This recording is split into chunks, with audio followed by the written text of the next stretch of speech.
Muy buenas tardes, estimados televidentes. Me da mucho gusto saludarlos desde nuestro canal astl.tv en su programa Comunícate. Como todos los lunes, hoy comentaremos algún tema relacionado con el amplio concepto, con el amplio asunto de la comunicación en esta época, en esta era de la información y la comunicación. Ahora vamos a abordar algo relacionado con la lectura. El tema que le dimos al programa de hoy es leer nos hace mejores, leer nos hace libres. Pues bien, estimados televidentes, alrededor de este interesante tema vamos a comentar en estos minutos de este programa de hoy lunes 6 de junio a las 14 horas. Mario Vargas Llosa, que es un gran escritor, un premio Nobel, pues es muy conocido por las novelas, las muchas novelas que ha escrito. Pero también Vargas Llosa es un gran ensayista. Y voy a comenzar comentando algo que se deriva de su pequeño libro, es un libro pequeñito, que se llama Elogio de la Educación.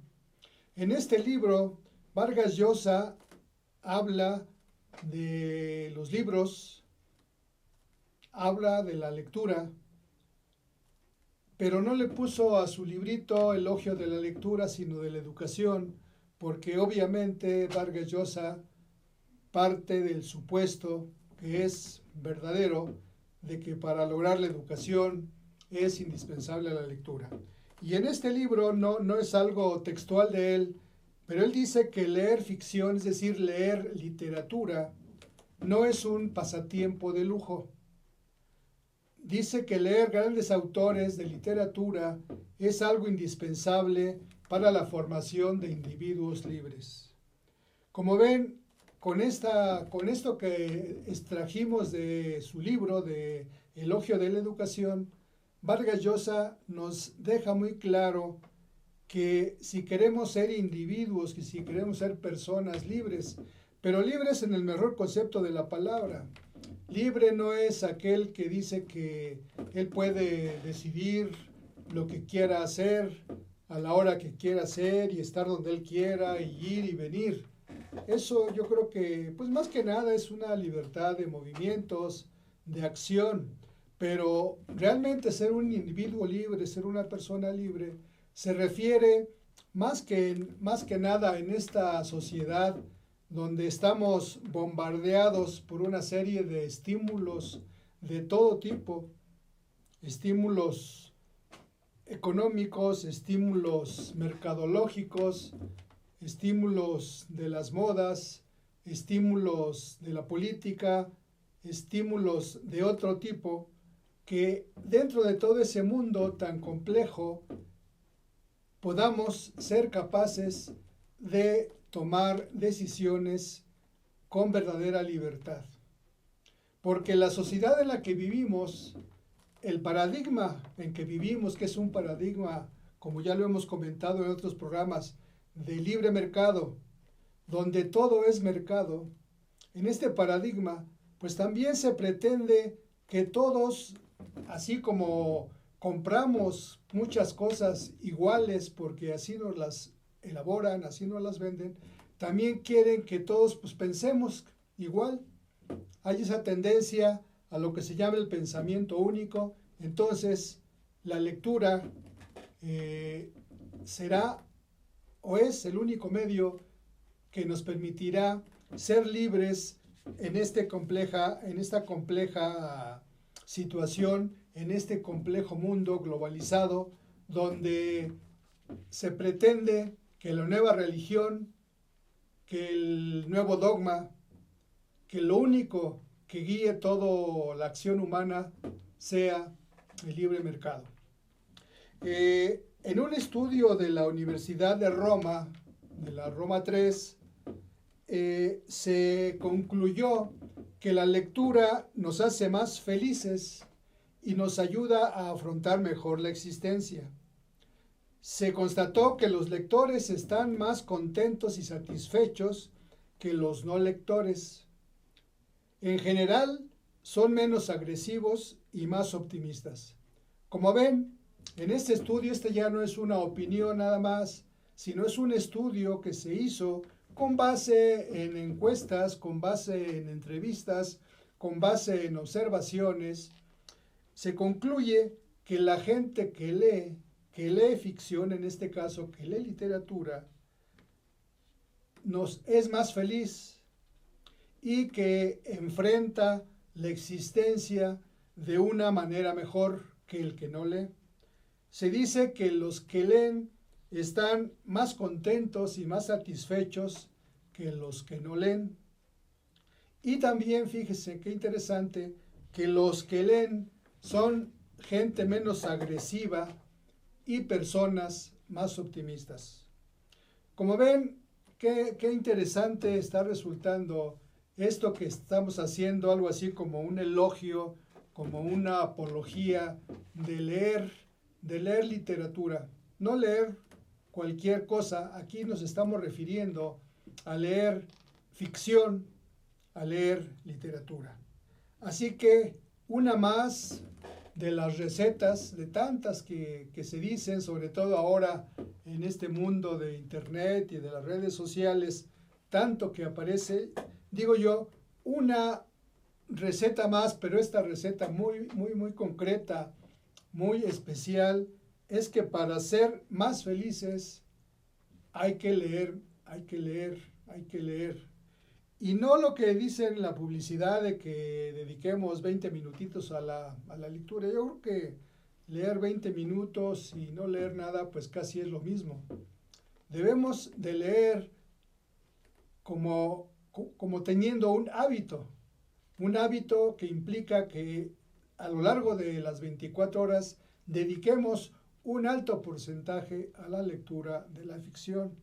Y no digo lectura de libros, porque el libro inmediatamente se identifica con el libro físico, que es cartón, que es papel, que es tinta, aunque lo importante desde luego es el contenido. Sino digo leer porque muchos libros ahora pues están en otros formatos, están en el formato electrónico, ¿sí? Están en audiolibros, es decir, hay que leer, pero sea en libros físicos, sea en libros electrónicos, sea incluso escuchando que una voz nos narra los libros. Es decir, lo importante es el contenido, no si está en papel, no si está en digitalizado, no importa a dónde esté. Lo importante es el contenido, es decir, la lectura. Entonces, decía yo que esta es una receta efectiva para ser más felices, para enfrentar o afrontar mejor nuestra vida, nuestra existencia. También, ustedes, los que leen, los que tienen ya este hábito, pues seguramente, no digo que estén de acuerdo conmigo, sino que lo están experimentando, pues están más satisfechos, están más contentos y desde luego, pues afrontan la vida de una manera más positiva que contribuye a disminuir la agresividad y a que uno vea la vida de una manera más amable, que uno realmente pues dé importancia a las situaciones que lo ameritan, y la mayor parte de lo que la vida nos va presentando negativo, pues uno simplemente lo deja pasar y no sucede nada. Vemos la vida con optimismo, vemos la vida de frente y desde luego pues a las personas que nos rodean, a las personas con las que nosotros vivimos, pues nos permite tener una vida mucho mejor. Siguiendo con esta serie de citas que yo estoy presentando, tengo otra de Javier Zagarna, que es un escritor español, que dice que hoy día leer y escribir no son solo actos fundamentales, es decir, no es algo importante que uno lea, que uno escriba, sino dice, fíjense, que son actos prácticamente revolucionarios. Porque en un mundo donde nos quieren aleccionados y con un pensamiento más o menos único, la lectura y la escritura suponen un paso grande en el acto de individualizarte. Seguimos y vamos ampliando esta idea. La sociedad actual nos quiere adocenar, nos quiere casi todos iguales, casi todos parecidos, ¿sí? Casi todo el mundo cada día viste de manera más parecida, se peinan casi todos de la misma forma. Desde luego, pues utilizan las mismas marcas o las marcas más anunciadas, ¿sí? Comen pues lo que la mayoría dice que coman. Ahora, por ejemplo, está muy de moda el ser vegetariano o más también ser veganos. Es decir, ahora eso cada día más gente lo hace. Es decir, tratan de adocenarnos y a través de los medios tratan de que todos pues tengamos casi un pensamiento único, casi un pensamiento igual, ¿sí? Que todos opinemos a favor de algo o todos opinemos en contra de algo o de alguien. Es decir, hacia allá nos quieren llevar como digamos un gran rebaño de borregos, ¿sí? Y este escritor, Javier Sagarna, pues nos dice que hay que individualizarnos, que tenemos que ser individuos libres, no uno de tantos de un rebaño. Y en ese sentido, el leer, ya lo veníamos diciendo, pero él también añade el escribir, porque también algo que debemos de anotar es que aquellas personas que leen mucho, que leen bien, también escriben. Es como una consecuencia de leer, es una consecuencia el escribir. Los grandes escritores, o en general los que escriben, los escritores, lo hacen porque han leído.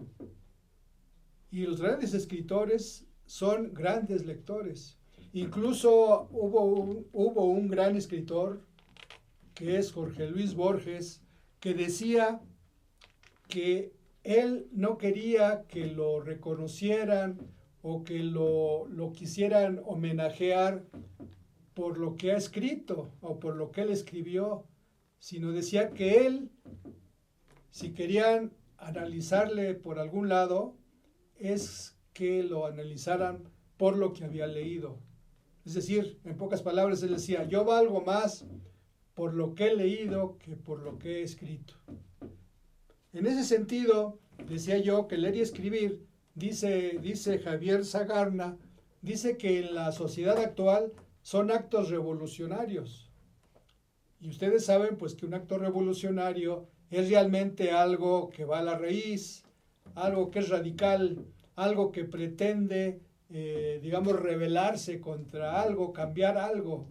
Y en ese sentido, el leer y el escribir nos permitirán el evitar el ser adocenados, el ser considerados o tratados como uno más, como gente no pensante, como gente que no tiene opinión, sino como gente que nada más escucha y repite, o que nada más sigue a lo que le dicen, mira, estos son de lo peor, así que hay que condenarlos, o al revés, mira, estos son lo mejor, ellos hay que alabarlos, hay que estar detrás de ellos. Entonces, la lectura, la escritura, nos permitirán superar esa pretensión de la sociedad de hacernos como parte de un rebaño y nos permitirán ser individuos autónomos, ser individuos libres, ser individuos pensantes, ser personas que somos capaces de opinar, de decir, de escribir, es decir, de definir lo que nosotros queremos en esta vida que estamos llevando a cabo en la sociedad.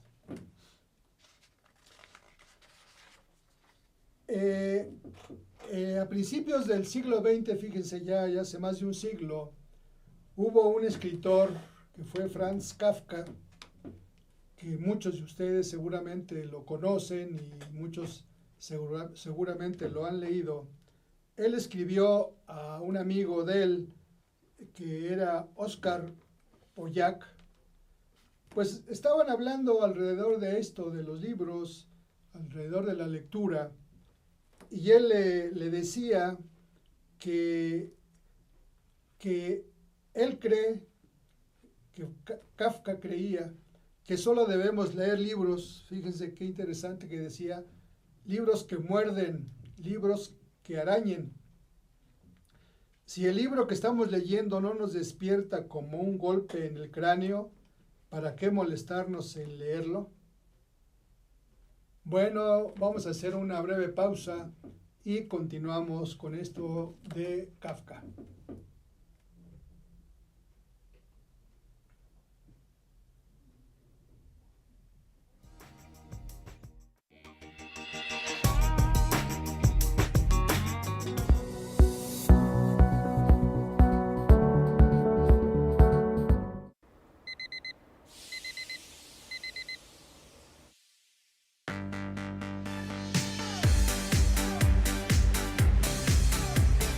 Cuando la vida te pone a sudar, hidrata la vida.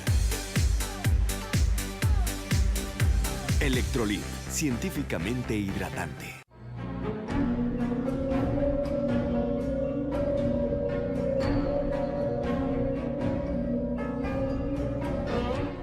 Rosso Fragola. Arte en fresa que seduce tus sentidos.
Conferencista internacional, experto en temas empresariales, experiencia de 18 años en empresas multinacionales, entrena ejecutivos vendedores y empleados de 62 empresas multinacionales. Conductor del programa Líderes en Acción en Astele.tv. Ha brindado más de 2.500 conferencias en México, Centro y Sudamérica. Orador profesional y campeón nacional de oratoria. Considerado el comunicador del año. Gildardo Avendaño. Ruiz Robles, corredores públicos y peritos traductores. Trabajamos para darles seguridad, confianza y un servicio profesional en sus asuntos relacionados a fe pública, valuación, arbitraje comercial, asesoría jurídica y traducciones. Para nosotros lo más importante es su satisfacción, brindándole además la asesoría jurídica necesaria en su negocio. Equipo de profesionales capacitados para prevenir y resolver situaciones de riesgo en su empresa.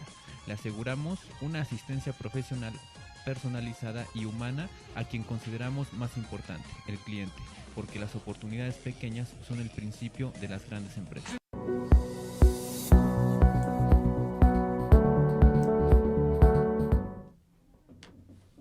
Decíamos que Kafka dijo que hay que leer solamente los libros que nos muerdan y que nos arañen, que no tiene caso pues molestarnos en leer libros pues que no nos golpean el cráneo. Decía que los libros que nos hacen felices podrían escribirlos nosotros mismos. Por tanto, decía Kafka, lo que necesitamos Son libros que nos golpeen como una desgracia dolorosa, como la muerte de alguien a quien queríamos más que a nosotros mismos.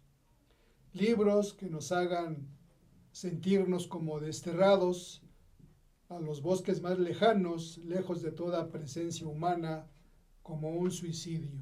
Un libro debe ser el hacha que quiebre el mar helado dentro de nosotros. Esto es lo que creo.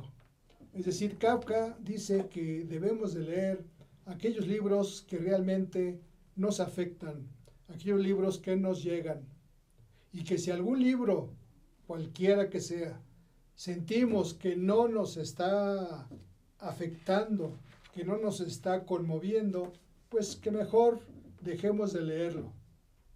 Así pues, considero que debemos de leer, ya que con la lectura podremos lograr algún cambio en nuestra forma de ser y tendremos un apoyo en las decisiones que debemos tomar, en las acciones que vamos a realizar y en los logros que podamos alcanzar.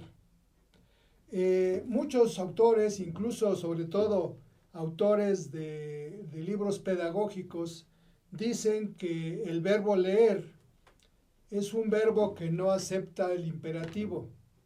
Es decir, quieren decir que no hay que obligar a leer. Pero yo considero que eso no es así. Todos debemos estar obligados a leer. A lo que no nos pueden obligar es a qué leer. Nadie nos puede obligar a leer determinados libros, a leer determinados autores u obras. Entonces, yo creo que sí es el verbo leer, sí acepta el imperativo. Hay que leer si, como ya vimos, queremos ser más felices, queremos vivir mejor, si queremos llegar a ser individuos libres, individuos autónomos. Hay que leer, ese es un imperativo. El ser humano está obligado a leer. A lo que nadie nos debe obligar es a qué leer.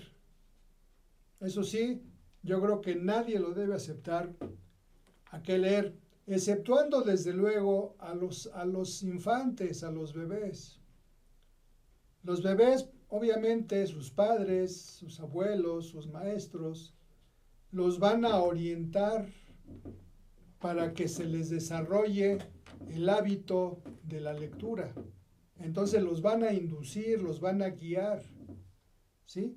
Y allí sí tienen que obligarlos, entre comillas, a que lean determinadas obras que ellos consideran que son las adecuadas para desarrollar en ellos el gusto por la lectura, para desarrollar en ellos la imaginación, para desarrollar en ellos una serie de hábitos y de virtudes que son necesarias en el ser humano.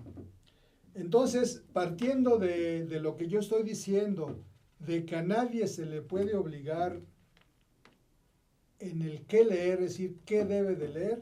Sin embargo, pues yo voy a comentar algunas obras que son consideradas pues de los mejores libros de la historia. Pues no para decirles ustedes deben de leer esto, sino como un comentario que si quieren tómenlo como una recomendación, pero más que nada pues como una invitación a la lectura. El primer libro que vamos a comentar brevemente es un libro, pues desde luego yo creo que por todos conocido, es la novela llamada 100 años de soledad del escritor colombiano Gabriel García Márquez.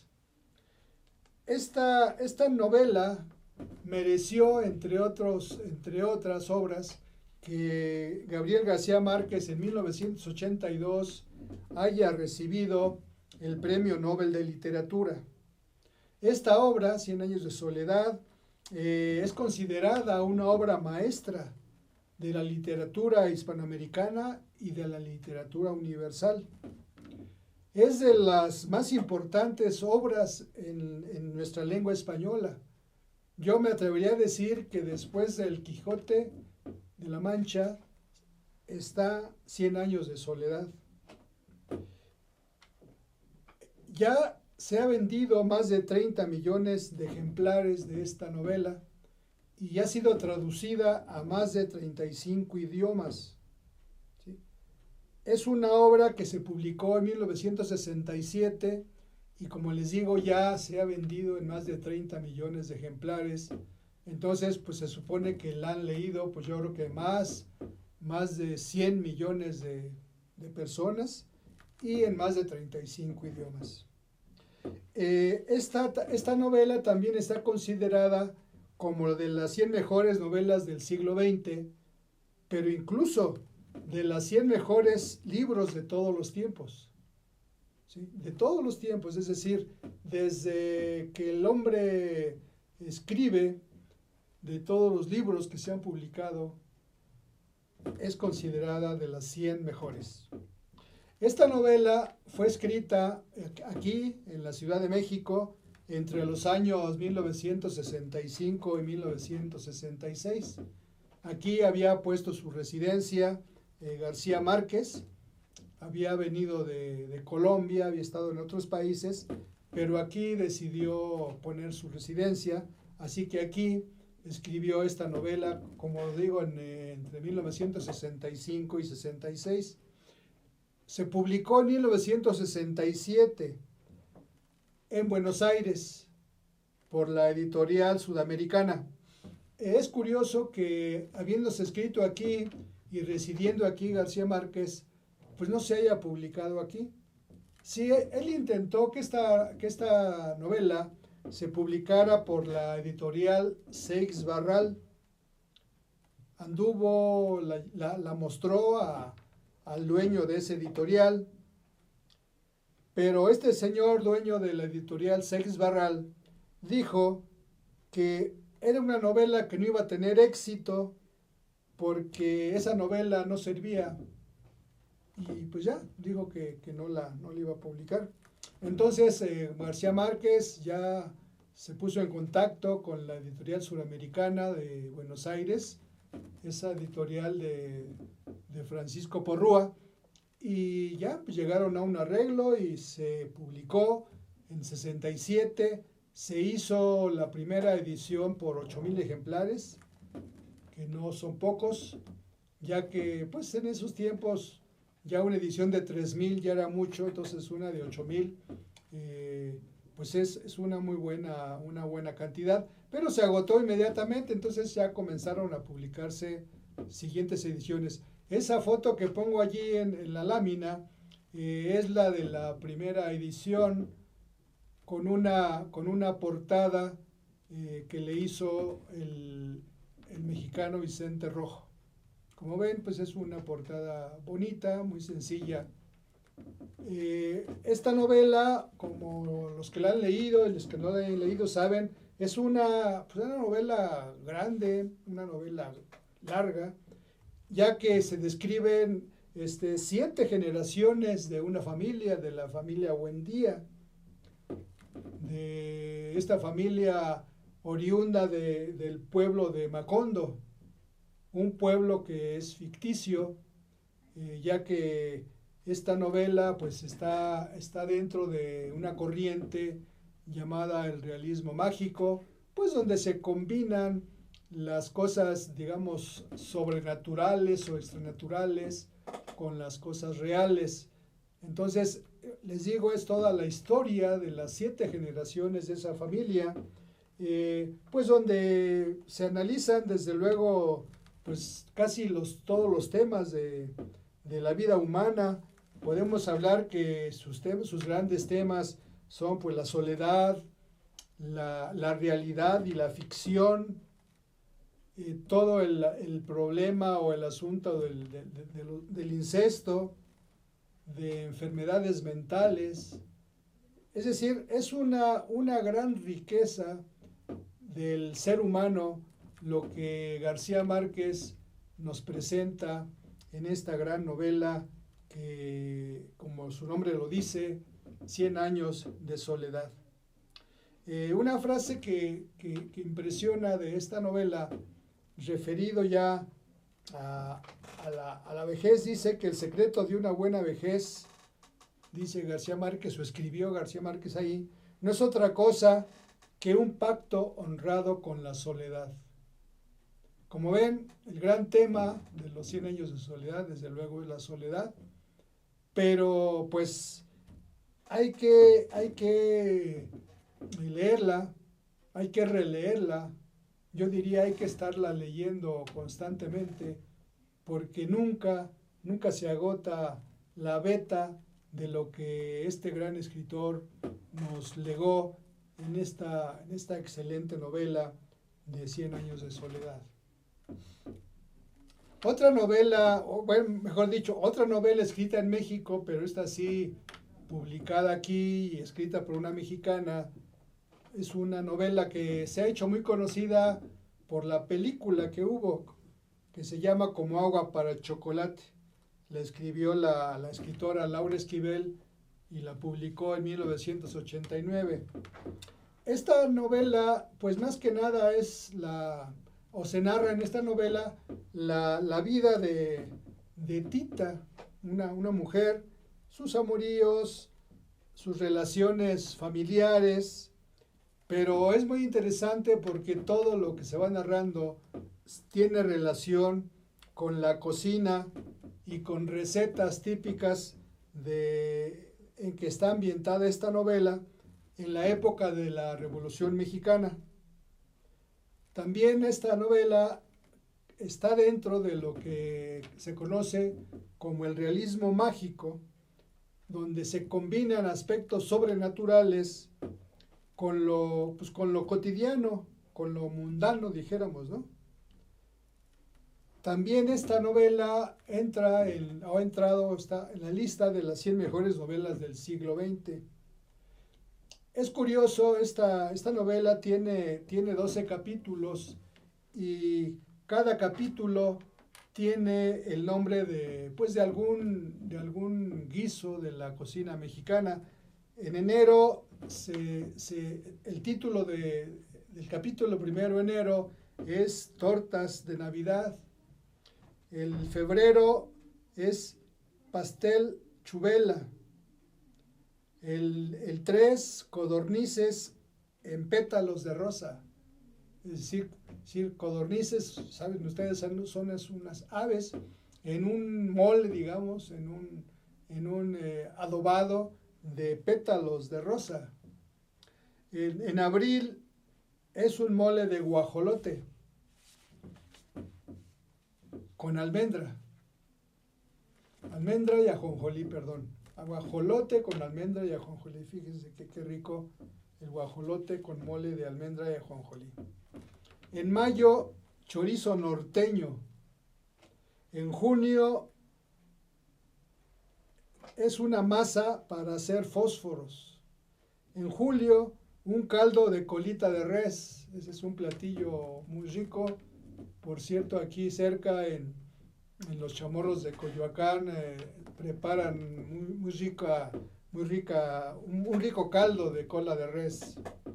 En agosto, el champalongo. En septiembre, chocolate y rosca de reyes. En octubre, torrejas de natas. En noviembre, frijoles gordos con chile a la texcucana. Y en diciembre, chiles en nogada. Como ven, no ubica ella, digamos, los guisos en lo que tradicionalmente se usan. Por ejemplo, no coloca la rosca de reyes en enero, o no coloca los chiles en nogada en la época en que se dan las nueces, sino que los acomoda pues de una forma de irlos presentando en estos 12 capítulos de esta excelente novela. También esta novela ha sido traducida a más de 30 idiomas y, como ya lo mencioné, fue más conocida cuando se filmó la película de gran éxito llamada también Como agua para chocolate, que obtuvo aquí en nuestro país 10 Arieles. Es decir, quiere decir que es una película muy bien hecha, muy bien filmada y desde luego muy agradable de verla, como ustedes seguramente ya la vieron. Los que solamente han visto la película, se les recomendaría que disfruten la lectura del libro, porque allí incluso verán que hasta los olores y los sabores van a tener ustedes al ir leyendo esta hermosa novela. Vamos a hacer una breve pausa y continuamos.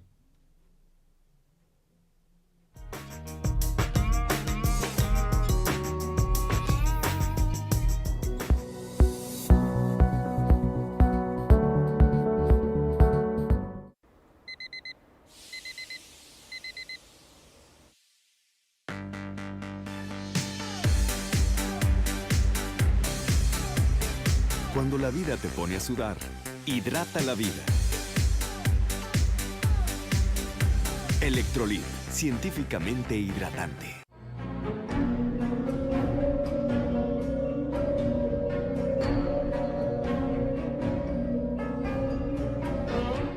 Rosso Fragola. Arte en fresa que seduce tus sentidos.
Conferencista internacional, experto en temas empresariales, experiencia de 18 años en empresas multinacionales, entrena ejecutivos vendedores y empleados de 62 empresas multinacionales. Conductor del programa Líderes en Acción en Astele.tv. Ha brindado más de 2.500 conferencias en México, Centro y Sudamérica. Orador profesional y campeón nacional de oratoria. Considerado el comunicador del año. Gildardo Avendaño. Ruiz Robles, corredores públicos y peritos traductores. Trabajamos para darles seguridad, confianza y un servicio profesional en sus asuntos relacionados a fe pública, valuación, arbitraje comercial, asesoría jurídica y traducciones. Para nosotros lo más importante es su satisfacción, brindándole además la asesoría jurídica necesaria en su negocio, con un equipo de profesionales capacitados para prevenir y resolver situaciones de riesgo en su empresa. Le aseguramos una asistencia profesional personalizada y humana a quien consideramos más importante, el cliente, porque las oportunidades pequeñas son el principio de las grandes empresas.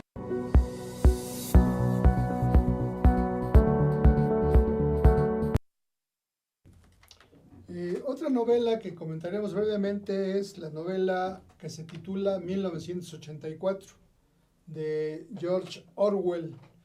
Esta novela fue publicada en 1949, pero se cree, y ustedes lo podrán ver así, que parece que se está en cierta forma describiendo la sociedad actual, ya que hay una gran manipulación de la información, hay una vigilancia excesiva.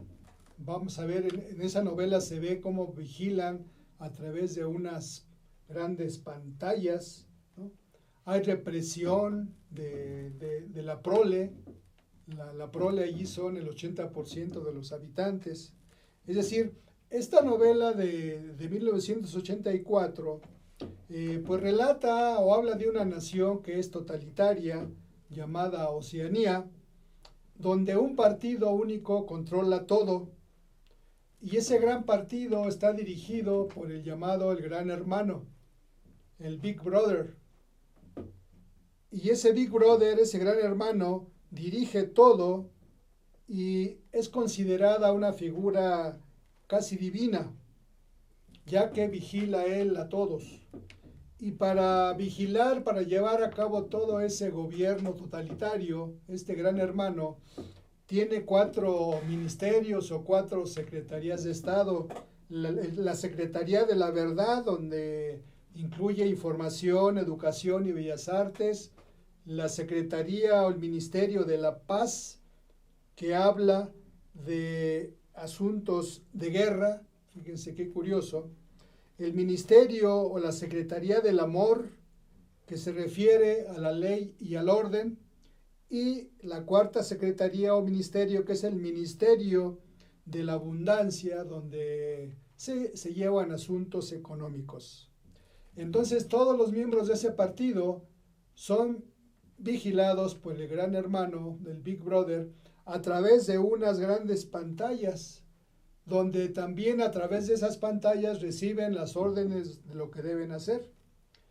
Pero estos miembros de ese partido pues son cuando mucho el 20% de los habitantes, y el restante 80% son los que se llaman los proles, que viven afuera de la ciudad y pues no tienen derechos y sí padecen mucha hambre. Entonces, pues en la novela se narra muy bien esto. Incluso ustedes saben que ya hace años se comenzó en Europa un programa, lo que llaman un reality show llamado Big Brother, que pues todavía en algunos países lo siguen pasando, pues donde una serie de personas son vigiladas las 24 horas o son seguidas las 24 horas con cámaras de televisión en todo lo que ellos hacen, y también a través de eso reciben instrucciones. Entonces, en esta novela se narra ese estado llamado Oceanía, como les dije, una nación totalitaria, y creo yo que si ustedes lo leen van a encontrar algunas semejanzas con nuestra sociedad actual. Ahora es muy común en esta Ciudad de México y casi en toda la República, como a través de cámaras que se están colocando por todos lados, claro, con fines, se dice, de seguridad, realmente estamos vigilados, no vigilados como se narra aquí en Big Brother en 1984, o ahora también las cámaras que nos controlan la velocidad en la que vamos manejando los automóviles. Es decir, sí somos una sociedad muy vigilada, pero quizás en otros términos, ya que eso se hace a través o con medios de seguridad. Desde luego, hay otros medios más sutiles que los usa ya el Estado a nivel de seguridad política, donde también, pues desde luego, estamos muy vigilados. Hay gente que dice que aquí en México, pues quizás muy poca gente no cuenta con una ficha en gobernación, que casi todos estamos de una u de otra manera fichados, es decir, existe por allí algo de lo que algún día quizá nosotros hicimos. Entonces somos una sociedad muy cuidada, muy vigilada, pero desde luego, pues con una sutileza muy grande, que incluso casi todos decimos que vivimos en países, en sociedades muy libres, que somos sociedades muy democráticas, y pues todos nos sentimos pues muy a gusto, pero muchas veces es el gran logro que nos hacen sentir pues los gobernantes, los políticos, y en ese sentido pues sí van a ver que es muy parecido a lo que se narra en esta novela de 1984. Desde luego, George Orwell, que nació en 1903 y la escribió en el 49, pues él pensaba que en el 84 ya iba a estar una sociedad de ese tipo que él describe. Desde luego, pues no fue así. Ya la sociedad se comenzó a transformar al nivel actual, pues ya fue a finales del siglo pasado y sobre todo en este siglo XXI. Otra novela del mismo autor, de George Orwell, es La rebelión en la granja. Esta novela pues es como una parodia, como una fábula burlona, como una sátira del que fue el régimen de Stalin en la Unión Soviética. Stalin, según Orwell, corrompió el socialismo, porque Orwell era un socialista en Inglaterra, un socialista inglés, aunque él había nacido en la India, pero toda su vida vivió en Inglaterra, y él siempre fue laborista y fue partidario de un socialismo inglés. Entonces él decía que Stalin había corrompido el socialismo, y hace una novela donde habla de una granja de animales. Entonces allí en su novela aparece cómo los animales expulsan a los humanos tiranos, ¿sí? Y esos animales crean un sistema de gobierno propio que realmente llega a ser otra tiranía. Los animales de esa granja llamada Manor, alentados por el cerdo mayor, ya que los cerdos se habían apoderado del poder cuando echaron a los humanos, él les dice que hay que hacer llevar a cabo una revolución, ¿sí? Porque estaba allí con ellos un señor Jones y ya querían echarlo. Y para eso crean 7 mandamientos que iban a regir esa granja ya con solos animales. El primer mandamiento era que todo lo que camina sobre 2 pies es enemigo. Fíjense qué curioso, ¿no? Todo lo que anda en 2 pies es enemigo. El segundo, todo lo que camina sobre 4 patas o tiene alas es amigo. El número 3 era: ningún animal usará ropa. El número 5 decía el número 4 decía que ningún animal dormirá en una cama. El 5, que ningún animal beberá alcohol. El 6, que ningún animal matará a otro animal. Y el 7, que todos los animales son iguales. Pero curiosamente, por ejemplo, el que decía que ningún animal dormirá en una cama, ya después fue cambiado, que no dormirá en una cama con sábanas. Entonces ya podía dormir en cama, pero sin sábanas. Cuando decía que ningún animal deberá beber alcohol, le añadieron que no deberá beber alcohol en exceso. En el que decía que ningún animal matará a otro animal, decían, bueno, sí, no matará a ningún otro animal sin motivo. Y también decía que todos los animales son iguales. También lo cambiaron, pero decían, pero algunos animales son más iguales que otros. Así pues, como ven, en esta alegoría, en esta crítica de ese país totalitario, los cerdos se imponen a través de 2 líderes. Uno era Bola de Nieve y otro era Napoleón.